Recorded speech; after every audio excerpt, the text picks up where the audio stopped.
اهدنا الصراط المستقيم. الحمد لله وكفى، الصلاة والسلام على خاتم الرسل وسيد الأنبياء وعلى آله وأصحابه الأتقياء. أما بعد، فأعوذ بالله من الشيطان الرجيم. بسم الله الرحمن الرحيم. يا أيها الذين آمنوا اجتنبوا كثيرا من الظن إن بعض الظن إثم ولا تجسسوا ولا يغتب بعضكم بعضا أيحب أحدكم أن يأكل لحم أخيه ميتا فكرهتموه واتقوا الله إن الله تواب رحيم. یا ایھا الذین آمنوا، اے ایمان والے لوگوں، اجتنبوا کثیرا من الظن، اجتناب کرو اکثر بدگمانیوں سے، ان بعض الظن اثم، بے شک بعض بدگمانیاں گناہ ہیں، ولا تجسسوا، اور جاسوسی نہ کرو، ولا یغتب بعضکم بعضا، اور غیبت نہ کرے بعض تمہارا بعض کی.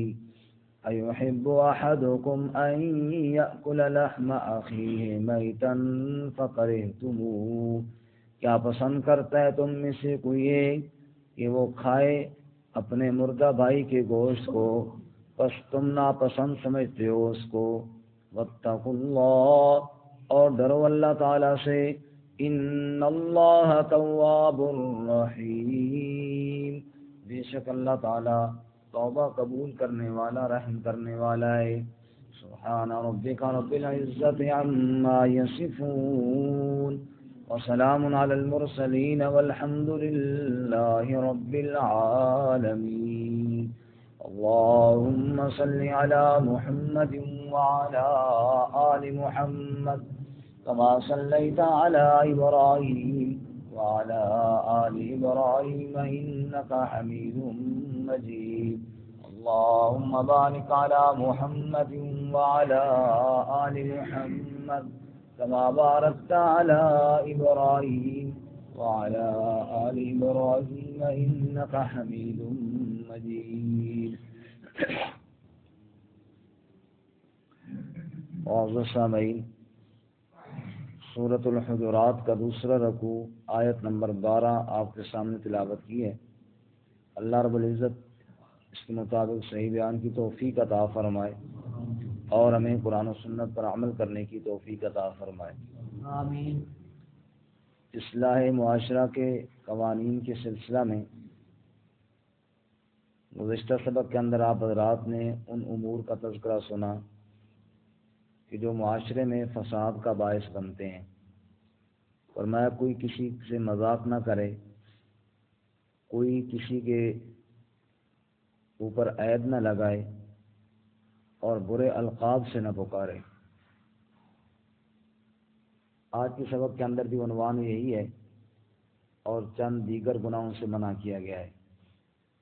سب سے پہلے بدگمانی سے منع کیا گیا ہے. فرماتے ہیں مفسرین کہ گمان کی 4 قسمیں ہیں. نمبر 1 جو فرض ہے وہ ہے اللہ اور اس کے رسول کے ساتھ سچا گمان رکھنا. قرآن پاک سورہ یوسف میں ارشاد باری تعالی ہے، حضرت یعقوب علیہ السلام اپنے بیٹوں سے کہتے ہیں فَتَحَسَّسُوا مِن يُوسُفَ وَأَخِيهِ وَلَا تَيْأَسُوا مِن رَّوْحِ اللَّهِ إِنَّهُ لَا يَيْأَسُ مِن رَّوْحِ اللَّهِ إِلَّا الْقَوْمُ الْكَافِرُونَ.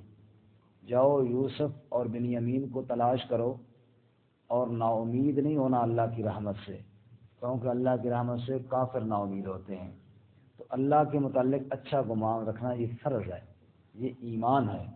اسی طرح اللہ کے رسول صلی اللہ علیہ وسلم کے بارے میں اچھا گمان رکھنا کہ کہ اللہ کے رسول صلی اللہ علیہ وسلم جو لے کر آئے ہیں وہ سچ لے کر آئے ہیں، وہ حق لے کر آئے ہیں، اور آپ نے بالکل امت کی خیرخواہی کی ہے اور امت کو اللہ کا پیغام ٹھیک ٹھیک پہنچایا ہے۔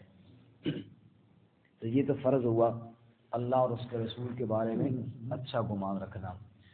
ایک ہے حرام، دوسری قسم ہے گمان کی حرام، وہ ہے اللہ اور اس کے رسول کے بارے میں بدگمانی کرنا، وہ قطعاً یقیناً حرام ہے۔ نعوذ باللہ، اللہ تعالیٰ کی رحمت سے مایوس ہونا، او جی اللہ تو دعائیں قبول ہی نہیں کرتا، نعوذ باللہ، او جی اللہ تعالیٰ تو سنتا نہیں ہے، نعوذ باللہ من ذالک، اللہ کی رحمت سے مایوس ہو جانا، اللہ کی رحمت سے نہ۔ حدیث پاک میں رسول اللہ صلی اللہ علیہ وسلم نے ارشاد فرمایا کہ اللہ رب العزت بندے کی دعا اس وقت تک قبول کرتا رہتا ہے جب تک وہ جلدی نہ مچائے۔ صحابہ نے پوچھا یا رسول اللہ جلدی مچانے کا کیا مطلب ہے؟ کہ یہ نہ کہے کہ میں نے بہت دعا پکارا، قد دعوت وقد دعوت، میں نے بہت پکارا لیکن مجھے تو کوئی قبول ہوتی دعا نظر نہیں آتی۔ ورنہ جب یہ بندہ کہتا ہے تو پھر اللہ تعالیٰ کہتا ہے جا پھر جو قبول کرتا ہے پھر اس کو بلا کر، میں نہیں قبول کرتا تو کون قبول کرے گا؟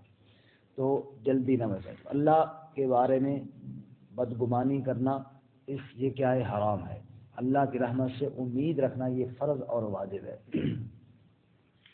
اسی طرح رسول اللہ صلی اللہ علیہ وسلم کے بارے میں نعوذ باللہ بدگمانی کرنا وہ بھی کیا ہے؟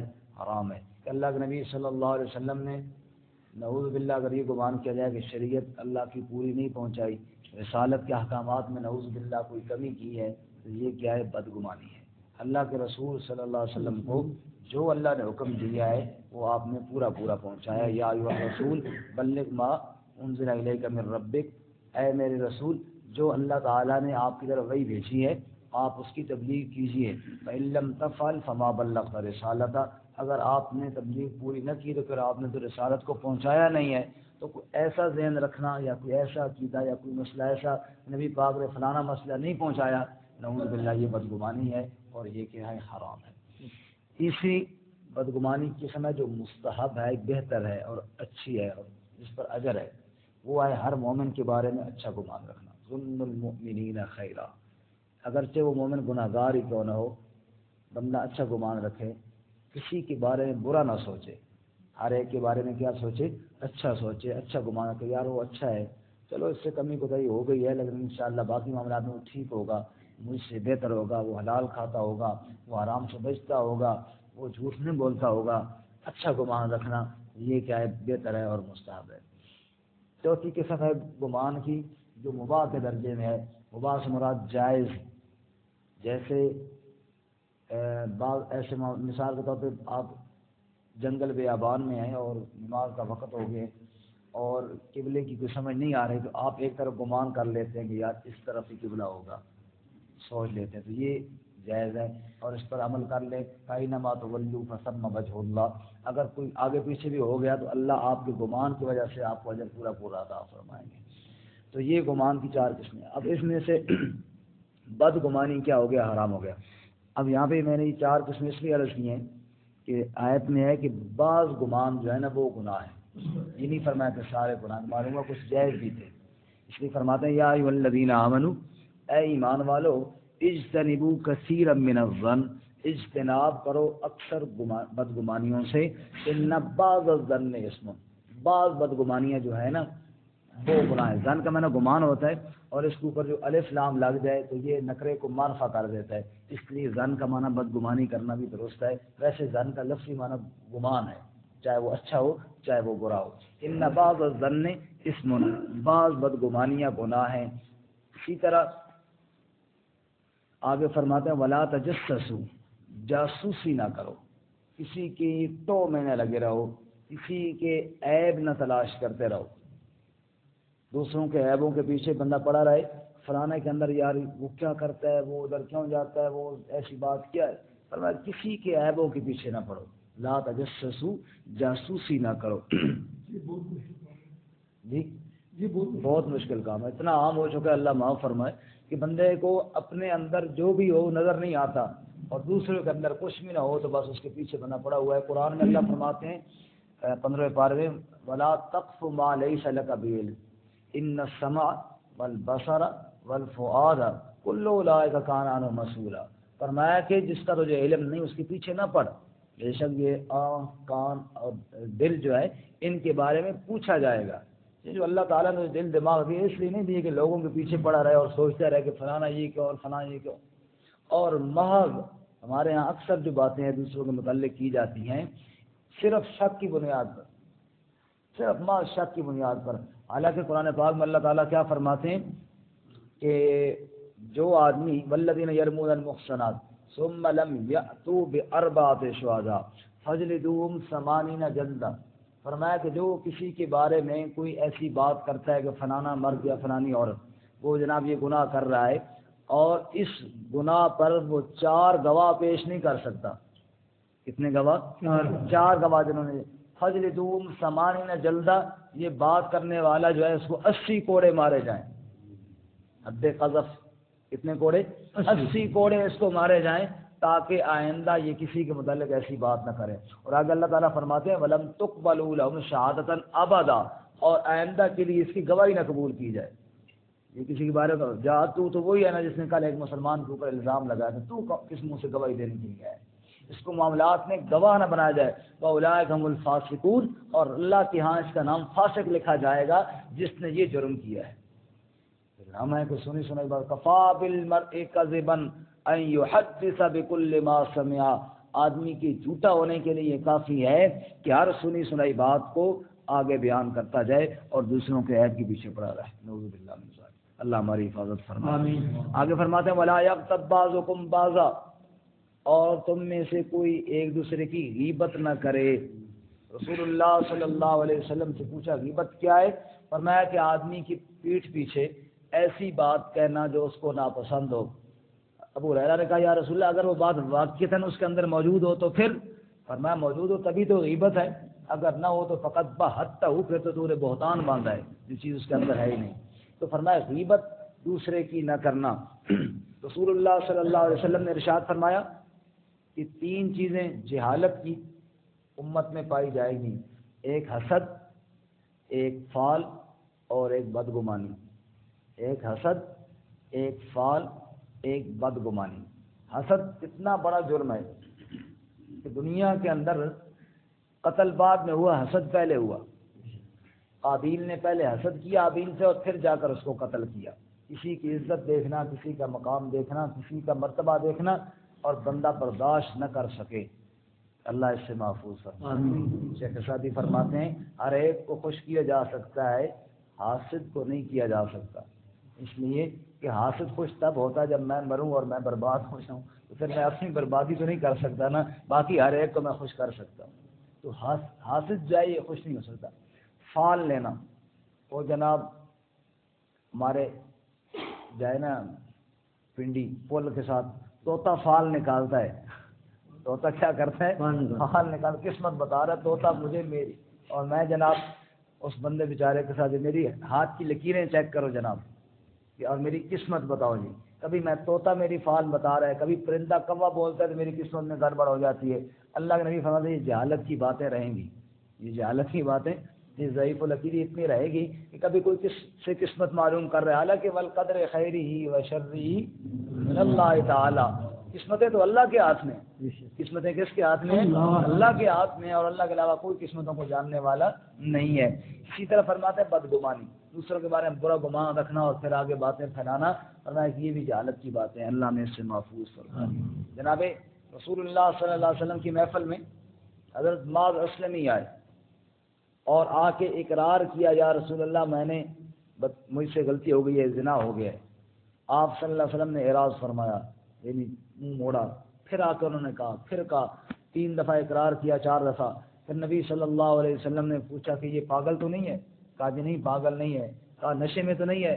کہا جی نشے میں بھی نہیں۔ کہا یا رسول اللہ میں نشے میں نہیں ہوں، میں پاگل نہیں ہوں، میں ہوش و حواس میں بتا رہا ہوں کہ مجھ سے یہ غلطی ہوئی ہے۔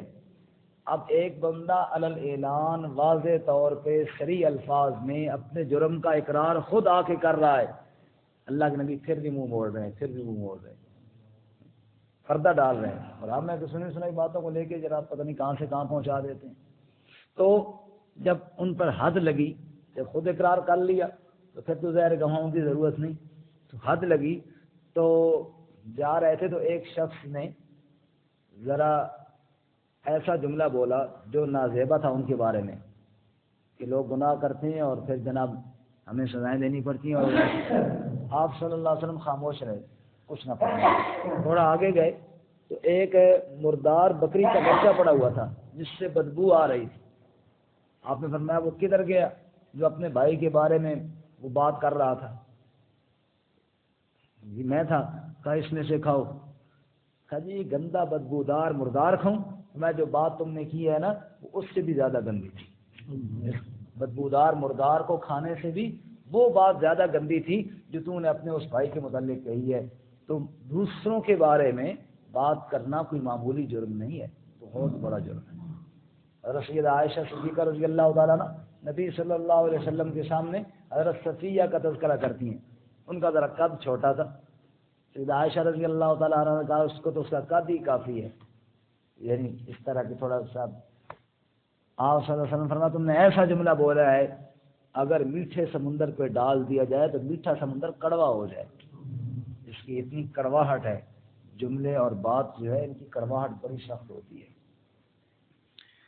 تو فرماتے ہیں کہ ایسے جملے منہ سے نہ نکالو جس سے دوسروں کی توہین ہوتی ہے۔ لا یغتب بعضکم بعضا ایحب احدکم ان یاکل لحم اخیہ، کیا تم میں سے کوئی یہ پسند کرتا ہے کہ لحم اخیہ میتن اپنے مردہ بھائی کے گوشت کو کھائے؟ بھائی مر جائے اور اس سے گوشت کھانا کوئی پسند کرتا ہے؟ فرمایا جیسے فکرہتموہ اس کو ناپسند سمجھتے ہو، واتقوا اللہ ایسے ہی غیبت سے بھی اجتناب کرو۔ اللہ معاف فرمائے ہماری کون سی مجلس ہے جو غیبت سے خالی ہے؟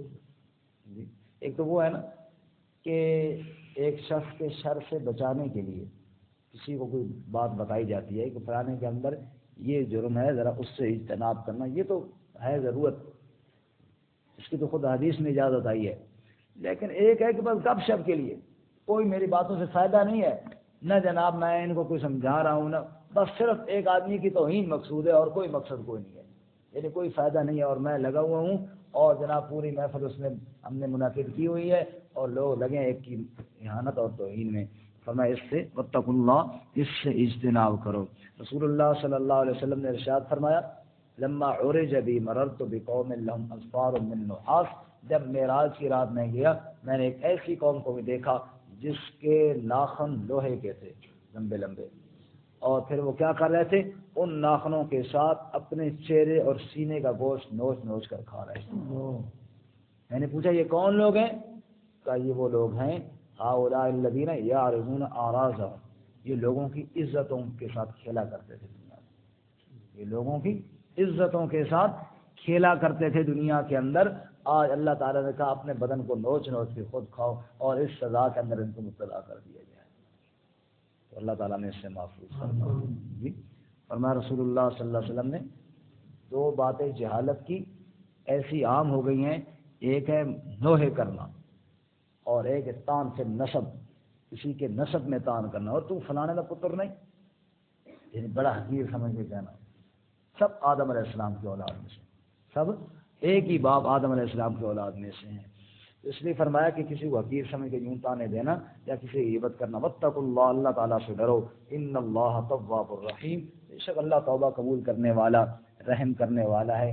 جو گناہوں کو چھوڑے گا آئندہ توبہ کرے گا، دوسروں کو سینے کے ساتھ لگائے گا، اپنی غلطیوں سے کی معافی مانگے گا، اللہ بڑا مہربان ہے، اللہ گناہوں کو معاف کرنے والا رحم کرنے والا ہے۔ اللہ ہمیں عمل کی توفیق عطا فرمائے۔ دوبارہ سنیں یا ایھا الذین آمنوا اجتنبوا کثیرا من الظن، اے ایمان والو اجتناب کرو اکثر بدگمانیوں سے، ان بعض الظن اثم، بے شک بعض گمان تو گناہ ہیں، ولا تجسسوا اور جاسوسی نہ کرو، ولا یغتب بعضکم بعضا اور غیبت نہ کرے تمہارا بعض کی، یعنی ایک دوسرے کی غیبت نہ کرو۔ ایحب احدکم ان یاکل لحم اخیہ میتا، کیا پسند کرتا ہے تم میں سے کوئی ایک کہ وہ کھائے گوشت اپنے مردہ بھائی کا؟ فکرہتموہ بس تم اس کو تو ناپسند سمجھتے ہو۔ واتقوا اللہ اس ڈرو اللہ تعالیٰ سے، ان اللہ تواب الرحیم، بے شک اللہ تعالیٰ توبہ قبول کرنے والا رحم کرنے والا ہے۔